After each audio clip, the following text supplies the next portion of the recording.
Paint करने वाली चुड़ैल की कहानी एक बार की बात है। एक छोटे से गांव में एक पुराना और सुनसान घर था।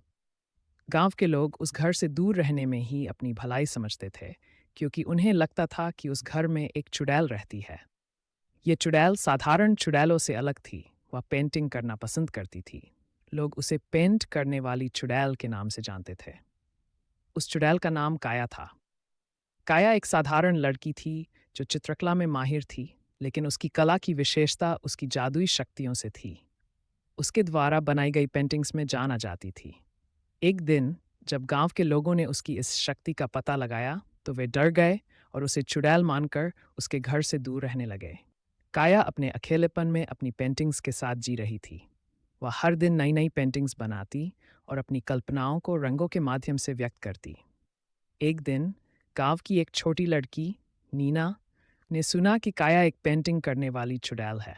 नीना को कला से बहुत प्यार था और उसने काया के घर जाने का फैसला किया। नीना ने अपने माता पिता से कहा, मुझे काया चुड़ैल से मिलना है। वह पेंटिंग्स बनाती है और मुझे भी पेंटिंग करना बहुत पसंद है।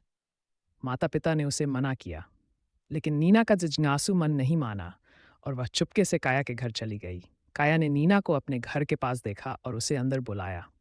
नीना ने डरते हुए काया से कहा, मुझे भी पेंटिंग करना पसंद है। क्या आप मुझे सिखा सकती हैं? काया ने मुस्कुराते हुए नीना को पेंटिंग सिखाने का वादा किया। नीना रोज काया के घर आती और पेंटिंग सीखती। काया ने उसे जादुई तरीकों से पेंटिंग करना सिखाया। नीना की पेंटिंग्स भी अब अद्भुत दिखने लगीं। एक दिन गांव के लोग नीना को काया के घर जाते देख हैरान रह गए।